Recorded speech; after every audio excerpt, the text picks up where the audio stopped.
저희 가정이 이제 지난주에 휴가를 다녀왔습니다. 네.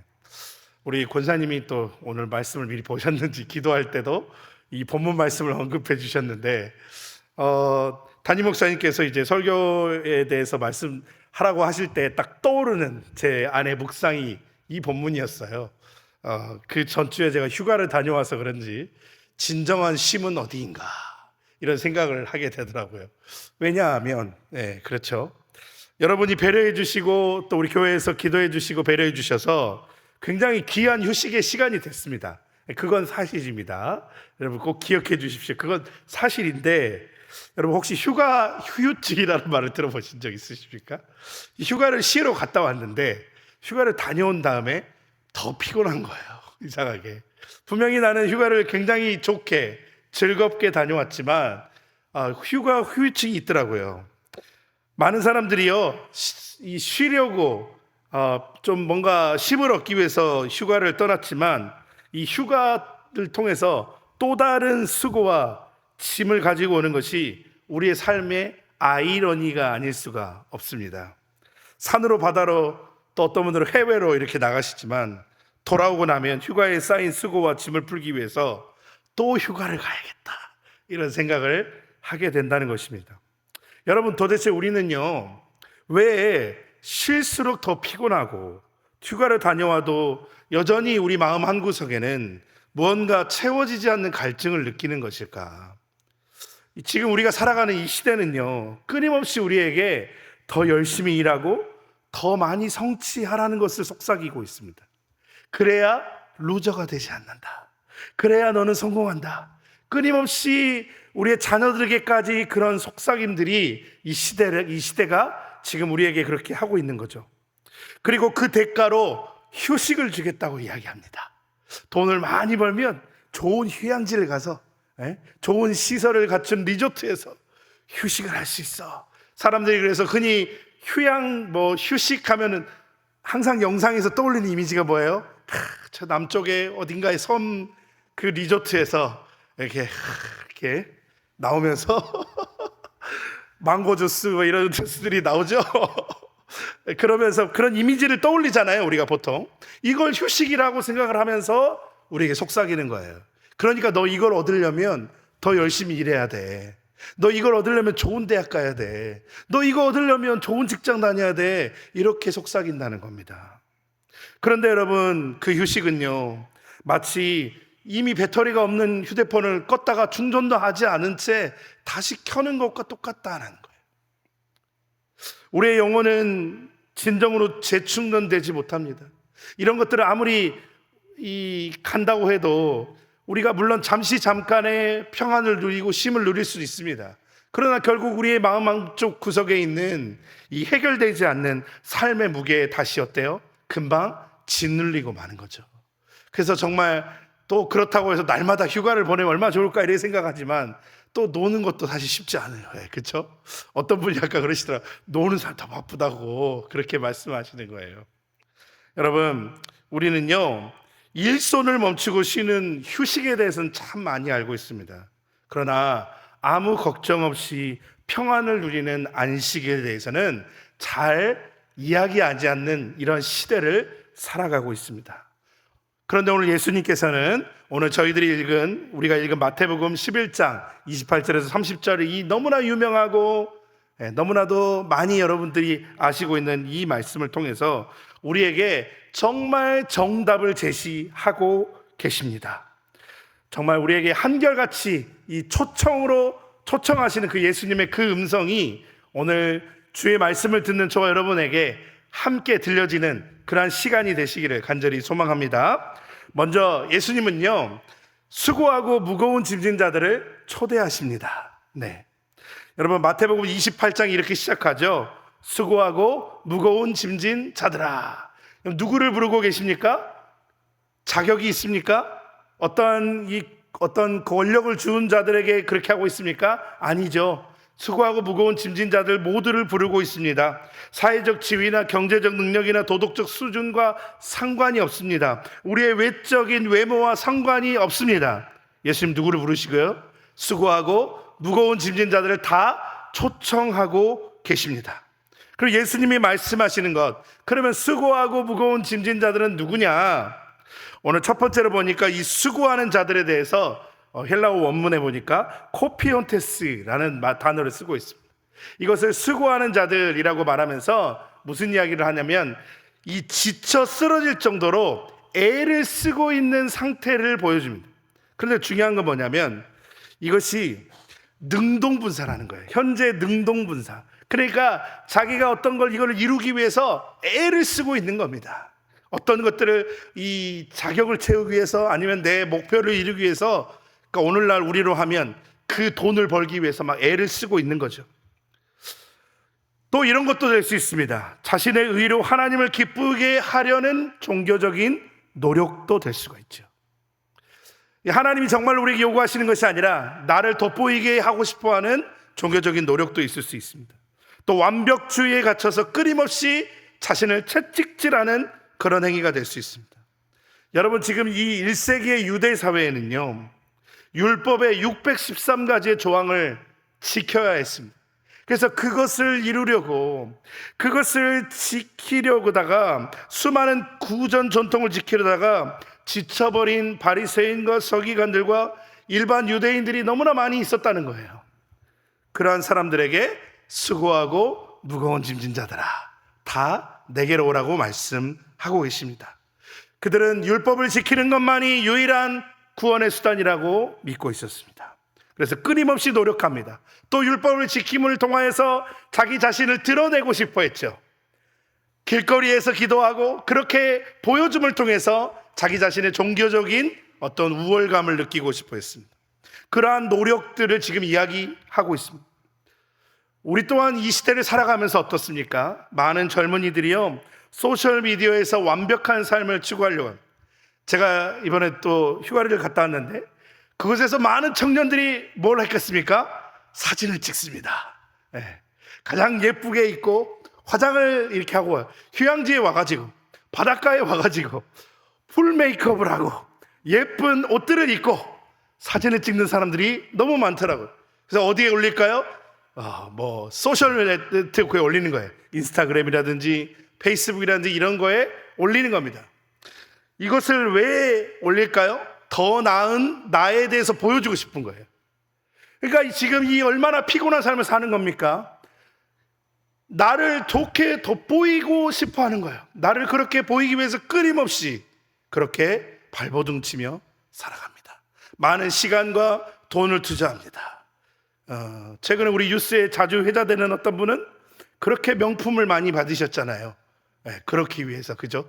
얼마나 바쁘시게 노력을 하시는지 안 끼는 게 없고 안 받은 게 없으시다고 이렇게 지금 막 뉴스가 흘러나오더라고요. 여러분, 이게 어쩌면 이 현대를 살아가는 우리의 모습 아닙니까? 남에게 인정받고 싶어서, 더 돋보이고 싶고 더 나아 보이고 싶어서 끊임없이 발버둥치고 몸부림치면서 살아가는 것이 지금 우리의 모습이라는 겁니다. 바로 이런 것이 수고한 자들이라고 볼 수 있는 것입니다. 저와 여러분은 어떨까요? 정말 신앙생활 안에서 기쁨으로 그 주의 복음을 감당하는 것이 아니라 어쩌면 저와 여러분도 그러한 종교적인 노력을 통해서 뭔가 돋보이고 싶어하는 마음으로 살아가고 있다면 어쩌면 우리의 어떤 그런 부분도 수고하는 자들의 모습일 수도 있는 것이죠. 그런데 주님은 그 사람들을 책망하거나 너 잘못했어 이렇게 지적하시는 것이 아니라 그들을 다 어떻게 하십니까? 내게로 오라고 초청하고 계시는 거예요. 여러분, 이것이 바로 우리 주님인 줄로 믿으시기 바랍니다. 다른 리더들 그렇지 않죠? 자기 그렇게 잘못을 하면 지적하고 책망합니다. 그러나 우리 주님은 그렇지 않다라는 겁니다. 두 번째로는 무거운 짐진 자들을 부르는데 이것은 페포르티스 메노이라고 해서 외부로부터 짐이 지워진 상태. 그러니까 앞에는 능동적인 거고요, 뒤에 지금 나오는 무거운 짐진 자들은 뭐냐면 수동적인 거예요. 그러니까 내가 원하든 원하지 않았든 외부에서 나에게 지워버리는 겁니다. 짐을 이렇게 감당해야 돼요.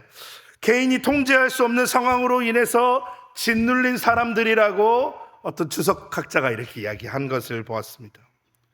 여러분, 1세기의 로마의 압제, 가난, 질병, 사회적인 불의, 죄의 무게가 여기에 해당한다고 볼 수 있습니다. 유대인들이 끊임없이 로마의 식민 통치 아래서 세금 부담을 했어요. 여러분, 세금 참 내기가 힘들잖아요. 또 사회적인 불평등에 시달렸고, 질병과 가난은 그냥 오는 거예요. 또 여러분, 기독교인으로 살게 되면 어떻습니까? 더 핍박이 심했습니다. 일반적인 물건 가격으로 거래를 할 수가 없었어요. 여러분, 그것이 그들의 실존적인 문제였습니다. 성경은 인간이 죄를 범했을 때의 수고가 찾아왔다라고 이야기하죠. 노동 자체가 죄는 아니에요. 그죠? 원래 노동은 하나님께서 우리에게 주신 신성한 것이고 기쁨이 넘쳐야 될 것들이었는데, 죄로 인해서 즐거워야 될 노동이 수고로 변질돼 버렸고 고통으로 바뀌어 버렸습니다. 그래서 여러분, 이 무거운 짐은 사실은 죄의 문제라고 할 수 있는 것입니다. 여러분, 우리도 어떤 이 시대를 살아가면서 외부의 짐을 지고 있습니까? 짓눌려 있습니까? 예측 불가능한 상황에서 우리에게 찾아오는 일들, 여러분, 그러한 무거운 짐들이 사회를 살아가다 보면 누구에게나 있지 않습니까? 그것이 없는 사람이 있을까요? 누구나 그러한 짐들을 다 지고 살아가고 있는 거예요. 그래서 어떤 사람들은 극단적인 선택을 하기도 합니다. 여러분, 요즘 상황 보십시오. 불과 얼마 전까지만 해도 우리나라가 정말 금방이라도 어떻게 무너질 것 같았잖아요. 소망이 보이지 않았습니다. 망하게 되고, 여러분, 우리 늘 이야기합니다. 우리 교회 앞에 건물들이 얼마나 임대라고 붙여진 곳들이 많습니까? 여러분, 이분들이 그런 어려움 속에서 얼마나 무거운 짐을 지고 있겠습니까? 또한 정신적인 건강 상태가 날로 심각해지죠. 우울증이란 말을 제가 어렸을 땐 들어본 적이 없었어요. 요즘엔 공황장애에 걸리지 않은 연예인들이 없더라고요. 우리가 볼 때 그 연예인들은 행복해야 되는데 공황장애에 걸리지 않은 연예인들이 없는 거예요. 수많은 사람들이 정신적인 질병을 호소합니다. 불안장애가 있습니다. 또 요즘에는 묻지마 범죄와 같은 심각한 일들이 일어나는데, 그 원인을 찾아가 보면 그 안에 그런 것에 대한, 무거운 짐에 대한 짓눌린 영혼이 견디지 못하고 결국은 극단적인 것들을 선택하는 것들을 보게 됩니다. 이 모든 짐은 무거운 돌을 어깨에 지고 사는 형벌처럼 느껴지는 것이죠. 여러분, 이게 어깨를 주물러주면 참 시원하죠. 우리 모두가 다 보면 어깨가 굳어 있어요. 그죠? 우리 이 시대를 살아가는 사람들 중에 어깨가 굳어 있지 않은 분들을 제가 별로 보지 못했습니다. 대부분 다 어깨가 굳어 있어요. 여러분, 예수님께서는요, 이러한 이 수고하고 무거운 짐진 자들, 정말 이러한 안과 밖으로 짓눌리고 자신이 원해서 그랬든 원하지 않아서 무거운 짐을 지게 됐던 그런 사람들을 베드로전서 5장 7절의 말씀처럼 초청하신 것입니다. 너희 염려를 다 주께 맡기라. 이는 그가 너희를 돌보심이라. 아멘. 우리를 초청하셔서 뭐라고 하시는 거예요? 다 주께 맡기라는 겁니다. 그러면 주님이 우리를 돌보아 주시겠다라고 말씀하고 있는 이 초청의 말씀입니다. 여러분, 우리는 종종 스스로의 힘으로 하고 싶어요. 그래서 돈을 많이 벌면 될 줄 알았어요. 그래서 내가 좋은 직장에 들어가면 될 줄 알았습니다. 내가 좋은 주택에 살면 될 줄 알았어요. 내가 좋은 차를 사면 그것이 될 줄 알았습니다. 그런데 잠깐이잖아요. 저도 처음에 핸드폰을 구매하면요, 적어도 한 1, 2주는 비닐을 떼지 않습니다. 근데 그래봤자 그게 지나고 나면 핸드폰은 늘 기스가 나 있고, 나중에는 이제 막 이렇게 침대에 던져놓고 막 이렇게 살아요. 이게 우리의 모습 아닙니까? 그것을 얻으면 우리는 금방 쉼을 얻고 우리의 무거운 짐이 해결될 것 같지만 해결되지 않는다는 겁니다. 그러한 상황 속에서 예수님은 그러한 수고하고 무거운 짐진 모든 자들을 내게로 오라고 말씀하고 계십니다. 그러면 예수님이 우리를 부르셔서 무엇을 하고 계시는 걸까요? 예수님은 참된 안식을 약속하십니다. 우리를 초대하시면서 28절 하반절에 보니까 내가 너희를 어떻게 합니까? 쉬게 하리라, 이렇게 말씀하시는 거예요. 그런 것들에 의해서 우리를 쉬게 하신다는 겁니다. 단순한 육체적인 휴식을 넘어선 전인격적인 안식을 우리에게 주시겠다라고 말씀하고 있습니다.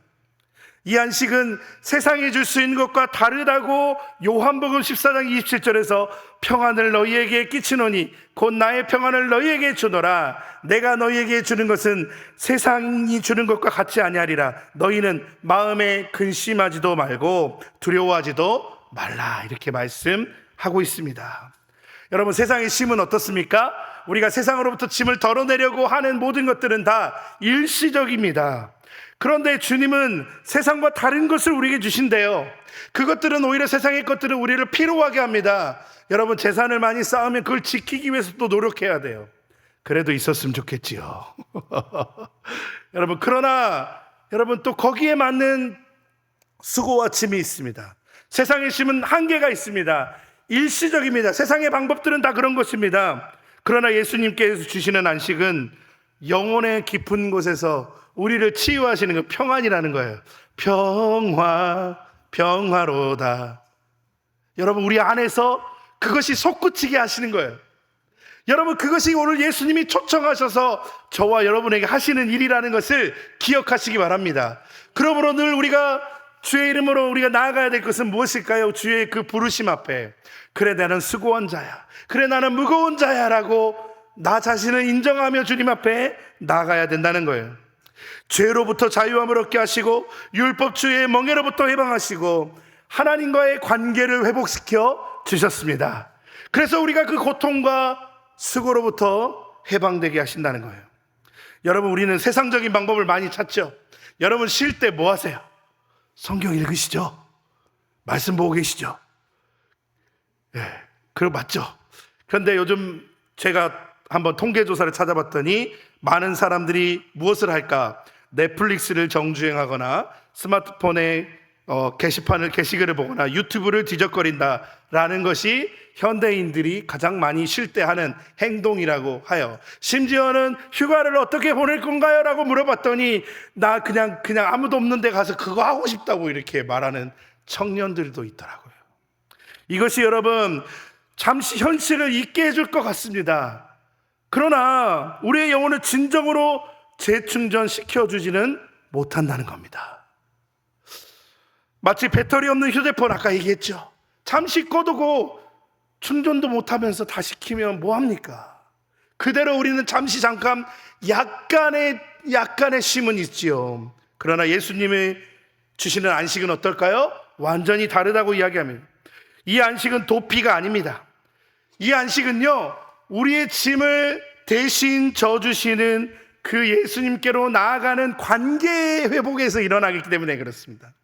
여러분, 이것을요, 우리 주님께 나아가서 주님께 맡기면 예수님은 우리의 모든 고통과 좌절과 방향을 이해하시고 슬픔은 기쁨 되게 하시고 절망은 희망 되게 하십니다. 여러분, 얼마나 많은 분들이 그것을 경험하셨습니까? 이 자리에 나와 있는 분들도 얼마나 많이 그것을 이전에 경험했습니까? 예수님께 나아갔더니 내 모든 슬픔의 짐이, 내 모든 좌절의 짐이, 내 모든 소망 없음의 짐이 주님 앞에 맡겼더니 얼마나 우리가 회복되는 것을 경험했습니까? 여러분, 이 주님이 주시는 평안은 한 번의 경험으로 끝나는 것이 아니라는 것을 기억하시기 바랍니다. 삶의 모든 순간, 모든 시련 속에서 우리가 지속적으로 경험해야 될 쉼임을 여러분 고백하시기 바랍니다. 그러므로 여러분, 제가 한 가지 이 설교를 준비하면서 고민했던 게, 그래도 수요일 날 오시는 분들은 제가 오늘 하는 말씀들을 대충 다 알고 있으시잖아요. 예수님께 나아가자고 하는 게 이게 너무 식상한 거 아닌가, 설교를 이렇게 타이핑하다가 갑자기 그런 생각이 막 드는 거예요. 그러나 우리가 이것이 일회성이 아니니까, 우리가 그것을 잘 해왔다 할지라도 우리는 늘 그것을 잊어버리는 것이 우리의 모습 아닙니까? 그러면서 우리는 이 평안을 찾고 안식을 누리고 싶어 하잖아요. 여러분, 이 안식이 바로 우리의 마음을 평안하게 한다는 것을 기억하시기 바랍니다. 그러면서 예수님은 이렇게 말씀하시죠. 예수님의 멍에는 쉽고 짐은 가볍습니다. 여러분, 예수님이 우리를 초청하신 다음에 무슨 말씀을 하십니까? 29절 말씀 보니까 나는 마음이 온유하고 겸손하니 나의 멍에를 메고 내게 배우라. 그리하면 너희 마음이 뭐 들었습니까? 쉼을 얻으리니. 네. 무엇을 얻습니까? 아직 잘 안 고쳐지세요. 무엇을 얻습니까 해야 되는데 사투리가 아직 무엇을 얻습니까 여러분, 그죠? 네. 무엇을 얻습니까? 쉼을 얻는다는 거예요. 그냥 일시적인 그런 쉼 아니고 정말로 우리를 평안케 하시는 그런 쉼, 안식을 얻게 하신다 말씀하시고 계십니다. 여러분, 사실 멍에라는 단어는 되게 일반적으로 긍정적인 단어는 아니잖아요, 그죠? 뭔가 멍에라는 걸 하면 뭔가 막막하죠. 가슴이 우리 항상 그렇잖아요. 그런데 여러분, 예수님의 멍에는 세상의 멍에나 율법의 멍에와 다르다고 지금 말씀하고 계신 거예요. 예수님의 멍에가 쉽고 가벼운 이유는 뭐냐? 첫 번째는 예수님이 대부분의 그 무게를 다 감당하시기 때문입니다. 여러분 믿으십니까? 그러면 우리의 모든 수고하고 무거운 짐진을 다 어떻게 해야 될까요? 주님께 나아가면 누가 다 하시는 거예요? 그 멍에를 예수님이 메시는 거예요. 제가 이것을 묵상하면서 어떤 생각이 나냐면, 군대에서 행군을 할 때 이 행군을 하다 보면 개인적인 체력차가 있다 보니까 어느 정도 후반부 정도 가면 이 완전히 소진된 친구들이 있어요. 그러면 그 친구들이요, 여러분 군장을 40kg짜리 군장을 메고 총을 메는데 제가 어떤 생각이 드냐면 총을 던져버리고 싶어요. 진짜로 솔직히 말씀드리면 이 어느 정도 이 걷게 되면 천리행군 막 이런 거 하잖아요. 총을 막 던져버리고 싶어요. 그런데 그때에 정말 지쳐 있을 때 소대장이 이렇게 딱 오는 거예요. 소대장이 와가지고 저의 이 예를 들면 그 친구의 이 군장을 40kg를 자기가 딱 들쳐매고 이 친구가 같이 걸어가죠. 그럼 그 걸어가는 친구는 뭐만 하면 되는 거예요? 그냥 같이 붙잡고 끌려만 가면 되는 거예요. 여러분, 우리가 예수님 왜 우리의 멍에가 가벼워지냐? 바로 이런 겁니다. 우리가 지쳐있을 때, 우리가 힘겨워 있을 때, 정말 그런 짐조차 들 수 없을 때 예수님이 오셔서 어떻게 하시는 거예요? 우리를 모든 짐을 져주시는 거예요. 우리가 해야 될 길은 뭘까요? 그냥 그분을 붙들고 따라가기만 되는 줄로 믿습니다.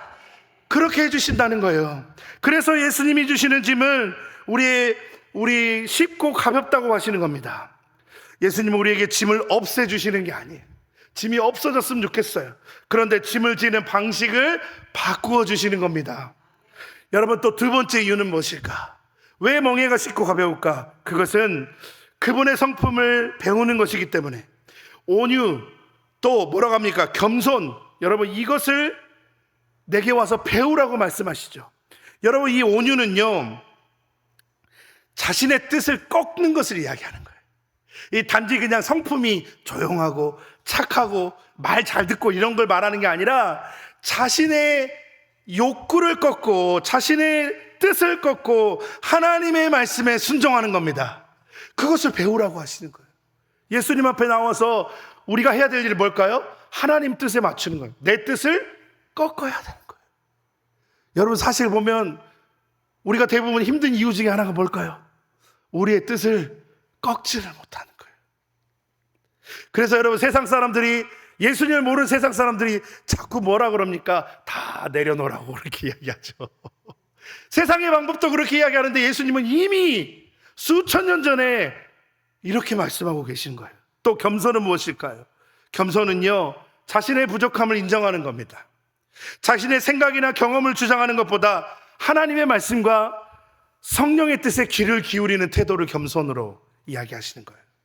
그래서 여러분, 자신을 내세우는 것이 아니라 예수님의 발걸음에 완전히 발맞추어 가는 걸 이야기하는 겁니다.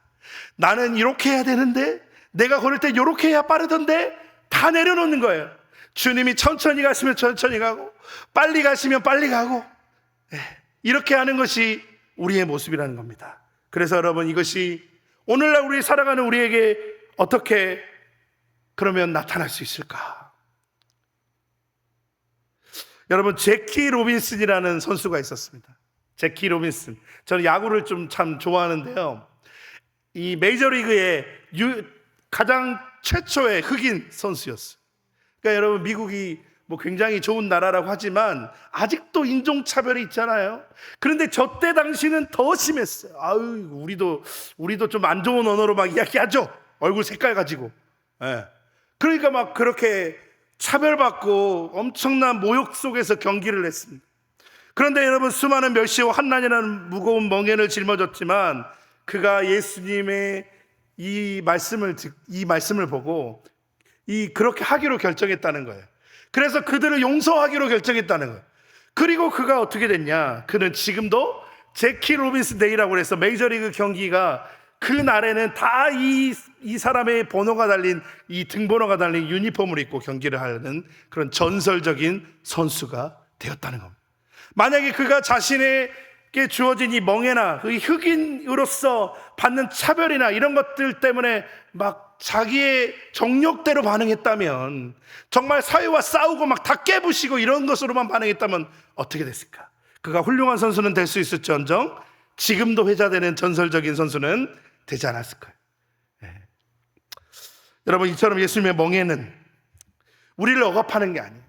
어떻게 그가 그러한 이 어려움 속에서 견딜 수 있었을까요? 오늘 바로 이 말씀 붙들었다는 거예요. 여러분, 저와 여러분 이 말씀 붙들길 소망합니다. 우리가 질 수 없는 짐들이 너무 많잖아요. 이 땅의 수고와 무거운 짐들, 저와 여러분이 질 수 없잖아요. 그런데 오늘 예수님께서 아주 쉽고 간결하게 말씀하시죠. 내게로 나오라는 겁니다. 내 멍에는 쉽고 가볍다는 겁니다. 내게 와서 배우라고 말씀하세요. 그 배우라는 게 무엇이었습니까? 나의 뜻을 꺾고, 나의 어떤 뜻을 내려놓고, 주의 말씀을 따르고, 나의 방식을 내려놓고, 하나님, 나는 이런 사람입니다. 그러니 주님이 나를 인도해 주십시오라고 주님을 붙드는 것입니다. 여러분, 그렇게 될 때에 우리는 하나님의 형상대로 지음받은 존재로서, 영적 존재로서 말씀 안에서 자유하고 하나님이 우리를 회복하시는 놀라운 은혜를 날마다 경험하게 될 줄로 믿습니다. 이제 말씀을 마치겠습니다.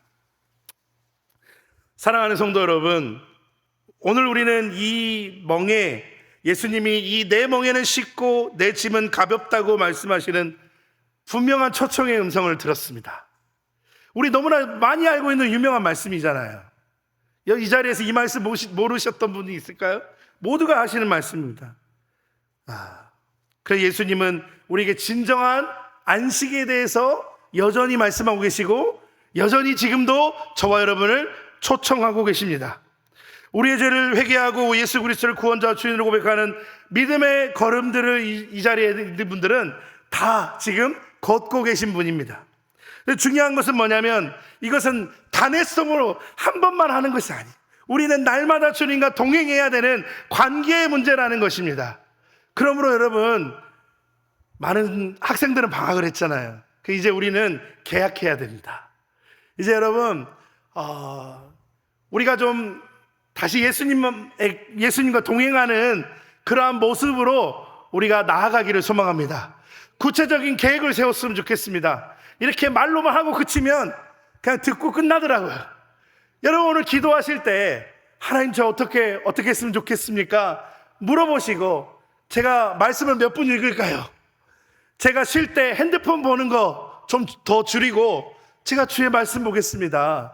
우리 교회에 얼마나 많은 또 프로그램들이 준비되어 있습니까, 여러분? 또 새벽 예배, 얼마나 좋습니까? 여러분, 이러한 예배에 동참하겠다는 계획과 약속을 결단하시는 거예요. 그것이 여러분, 우리 주님께 나아가는 용기인 줄로 믿습니다. 아멘? 네, 갑자기 아멘 소리가. 네, 그렇습니다. 말씀을 마치겠습니다. 여러분, 오늘 예수님의 초대에, 그러한 초청에 날마다 응답하는 저와 여러분 되기를 소망합니다. 예수님은 나의 멍에를 메고 내게 배우라고 말씀하십니다. 온유하시고 모든 능력이 있으시고 그 독생자 예수께서 겸손히 하나님 아버지의 그 뜻을 따라 그 고난에게 우리를 위한 십자가의 길을 걸어가셨던 것처럼, 저와 여러분도 우리 세상에 수고하고 모든 무거운 짐진 그것들, 여러분 너무 단순하잖아요. 이 말씀 자체는 사실 예수님께 나아가는 저와 여러분 되시기 소망합니다. 어떻게 나아갈까요? 기도의 깊이를 더하시고 삶의 순종을 증명하시고 성령님과 동행하는 삶으로 나아가기 위해서 여러분 기도하실 때 결단하시기 바랍니다.